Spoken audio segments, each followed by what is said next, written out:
థియేటర్ల బంద్ హెచ్చరికలతో ఫిల్మ్ ఛాంబర్లో కీలక సమావేశం జరిగింది. ఎగ్జిబిటర్లు, డిస్ట్రిబ్యూటర్లతో నిర్మాతలు సంయుక్త సమావేశం ఏర్పాటు చేశారు. థియేటర్లలో పర్సంటేజ్ విధానాన్ని అమలు చేయాలని పట్టుబట్టారు.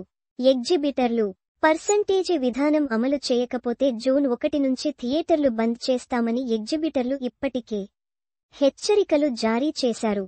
అయితే ఎగ్జిబిటర్ల నిర్ణయం వెనుక నలుగురు ఉన్నారని, పవన్ సినిమాకు ముందే ఎందుకు వివాదం సృష్టిస్తున్నారని ప్రశ్నిస్తున్నారు జనసేన నేతలు. ఈ క్రమంలోనే తెలుగు ఫిల్మ్ ఛాంబర్ మీడియా సమావేశం ముగిసింది. ఆ తర్వాత ఫిల్మ్ ఛాంబర్ కార్యదర్శి దామోదర ప్రసాద్ థియేటర్స్ బంద్ పై క్లారిటీ ఇచ్చారు. సమావేశ అనంతరం జూన్ 1 నుంచి థియేటర్ల బంద్ ఉండదంటూ క్లారిటీ ఇచ్చాడు దామోదర్ ప్రసాద్.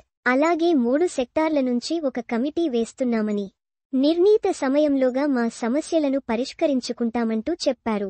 అంతేకాదు థియేటర్ల బంద్ పై ప్రచారాన్ని ఎవరు నమ్మొద్దు అని స్పష్టం చేశారు.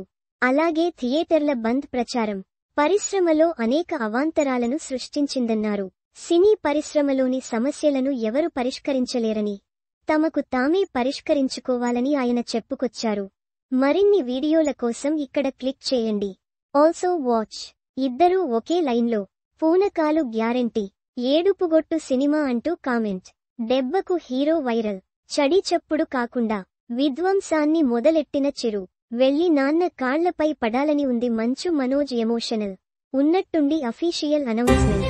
Nani big surprise.